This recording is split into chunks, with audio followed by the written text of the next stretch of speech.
आम आदमी पार्टी एक बार फिर एक्सपोज हो गई है।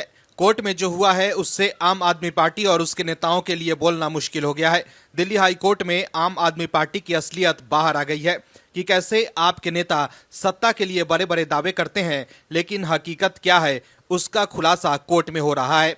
जज साहब ने सख्त आदेश देते हुए जो कहा है उसके बाद आम आदमी पार्टी के नेता कुछ बोलने लायक नहीं रह गए हैं। दर्शकों, दिल्ली के सीएम अरविंद केजरीवाल और आपके नेता गाल बजा बजा कर ये कहते थे कि जी हम दिल्ली के भीतर शिक्षा क्रांति ले आए हैं।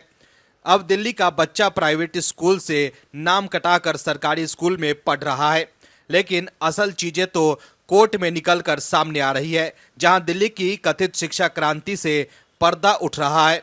कोर्ट में दिल्ली की शिक्षा पर चढ़े कृत्रिम नकाब को उतार दिया है और दिखा दिया है कि किस तरह से दिल्ली की सरकार दिल्ली के भविष्य के साथ खिलवाड़ कर रहे हैं। कैसे बताते हैं आपको इस रिपोर्ट में। दरअसल दिल्ली उच्च न्यायालय ने दिल्ली नगर निगम के शिक्षा निदेशक को निर्देश दिया है कि वो स्कूलों का दौरा कर सुधारात्मक कदमों के बारे में एक रिपोर्ट दाखिल करें। मामले की अगली सुनवाई 12 सितंबर को होगी। कार्यवाहक मुख्य न्यायाधीश मनमोहन और न्यायमूर्ति तुषार राव की पीठ ने एक रिपोर्ट में स्कूल की कमियों को उजागर होने के बाद ये आदेश दिया।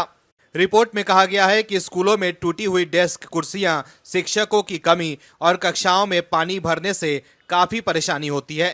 पीठ ने अधिकारियों को यह सुनिश्चित करने का निर्देश दिया है कि छात्रों को 15 अगस्त तक उनकी वर्दी मिल जाए और स्कूलों में कुर्सियां और डेस्क उपलब्ध करा दिए जाएं। याचिकाकर्ता की तरफ से पेश हुए अधिवक्ता अशोक अग्रवाल ने मंगोलपुरी, कोंडली, कल्याणपुरी, करकटडुमा और खजूरी चौक में एमसीडी प्राथमिक स्कूलों के अपने दौरे के संबंध में अदालत में एक रिपोर्ट पेश की थी। रिपोर्ट में कहा गया है कि वे खराब परिस्थितियों में चल रहे हैं। पीठ ने कहा कि एमसीडी को निर्देश दिया जाता है कि 1.3 लाख छात्रों को जितनी जल्दी हो सके वर्दी या नगद राशि हस्तांतरित की जाए। साथ ही छात्रों को जल्द से जल्द डेस्क और कुर्सियां उपलब्ध कराए जाएं। वहीं एमसीडी के वकील ने अदालत को आश्वासन दिया है कि डेस्क की आपूर्ति और वर्दी की आपूर्ति न होने के मुद्दे का भी हल किया जाएगा। तो देखा आपने कैसे इस खुलासे के बाद आम आदमी पार्टी एक्सपोज हो गई है। दर्शकों, ये और एक बड़ा यूटर्न है केजरीवाल सरकार का, जिसमें दांव पर लग गया है दिल्ली के बच्चों का भविष्य। वहीं जिस राज्य में चुनाव होता है वहां जाकर आपके नेता कहते हैं कि दिल्ली में हमने शिक्षा क्रांति ला दी है। हरियाणा में चुनाव होने वाले हैं जहां आम आदमी पार्टी भी चुनाव लड़ रही है। ऐसे में हरियाणा जाकर दिल्ली के सीएम अरविंद केजरीवाल की पत्नी सुनीता केजरीवाल ने कहा है कि सिर्फ आम आदमी पार्टी ही हरियाणा में सरकारी अस्पतालों और स्कूलों को सुधार सकती है।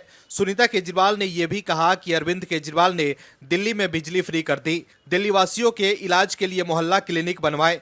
लेकिन हकीकत क्या है उसका खुलासा कोर्ट में हो रहा है कि कैसे अरविंद केजरीवाल की आम आदमी पार्टी के राज में दिल्ली के स्कूलों में डेस्क और कुर्सियां टूटी हुई हैं।